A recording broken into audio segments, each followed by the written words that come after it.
Holy shit, I just pushed through a monster. No way!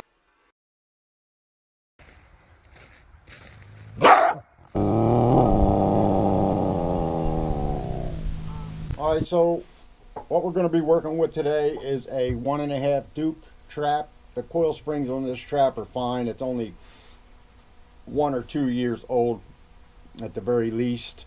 And I think the coil springs, you know, they're all a little bit different because it is a metal and they wear out a little quicker. But I think after 3 years, you should be able to tell just by flexing the levers to see what kind of strength you have left on those coil springs.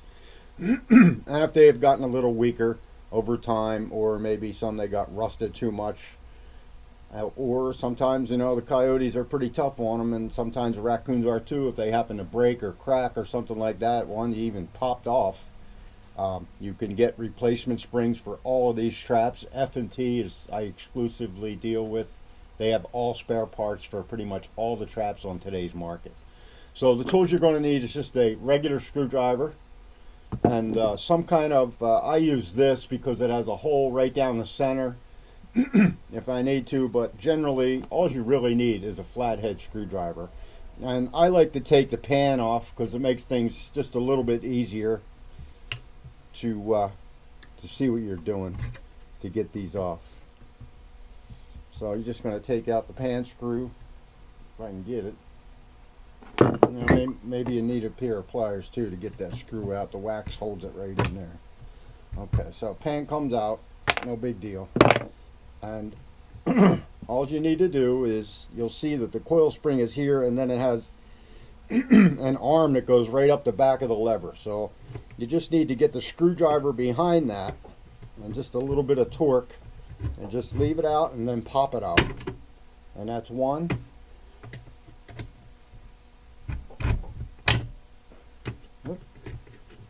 You got to mess with it a little bit. Sometimes they get a little tricky.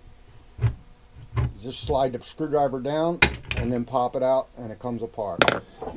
Now to get the springs, that's how you take the pressure off the coil spring. Now to get them off, you have to lift up this bar, which they're threaded on, and then you just slide them off just like that.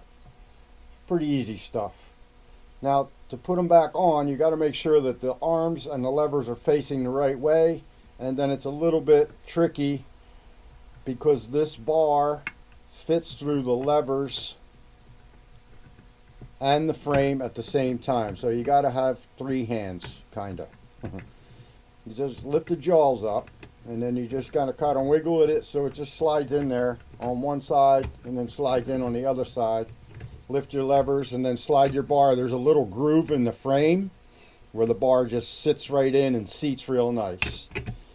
Now that's pretty much it. Now I didn't install that one because I wasn't paying attention. You got to make sure that the arms are where they're supposed to be before you put them back on. So you set it up just like this. The 2 big levers are here, and then you just pick the levers up. Now this is where this tool comes in handy, because on the long arm of the spring I could just insert it. It slides all the way down, and then you just pull it all the way back. You just bend it all the way back, hold your lever up, and you kind of guide it right behind the lever itself. Same thing with the other side. Hold the lever up, pull the spring around, and guide it behind. Make sure everything's in proper alignment. You might need a little hammer just to tap this back into the groove. Sometimes it doesn't seat properly. Just a couple taps will seat it right back in where it's supposed to be. Give it a little check. Make sure everything's nice and tight inside there. And that's it. Now this trap in particular has a 4 coil spring, because this frame bar comes out a little further. You can install the 4 coil. The bars are a little bit extra long, normal, and you don't have to do much. You just have to you got to back the bar a little bit, put the middle part underneath the frame, and then let the bar pass through the springs, and then put it all back where it belongs. So you're just lifting the lever, bending it back. You want to watch your fingers. lift the lever, slide it back in. For the 4 coil, do the same thing. Now that's one powerful trap right there. There won't be any pulls out there. And you just have to install your pan the way you had it.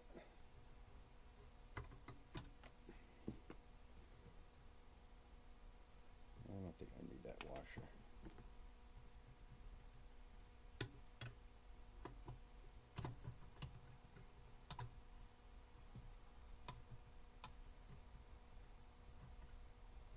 And that's it. It's pretty basic. Pretty basic stuff. But it is one more thing that you have to learn over time. These coil springs do wear out. They get soft. They get a little spongy. They don't have the holding power that you need. And that's how you replace them. You just make sure that everything's all lined back up. And then the long lever of the spring is the key one to getting them off. You just put your screwdriver right behind there and pop it out, and so it goes past the lever and the whole trap just lays right out for you. So that's going to be it. Make sure they're all lined up on the bottom, no problems here. That's it. That's how you change the coil springs on a coil spring trap. I mean, it's, you know, it's not rocket science and it's not that hard to do, but it's definitely worth doing after about 4 or 5 years of having those traps in the dirt. But that's going to be it for this video, guys. Hopefully stay tuned for parking your traps all summer long. I really don't have time to do much fishing this year. I got a lot of traveling I'm going to do back to Kentucky. I'm going to Montana this year and Virginia, so I'll be kind of busy. I'll try and put out as many videos as I can for you to get it ready for the upcoming season. Alright guys, that's going to be it. Thanks for watching.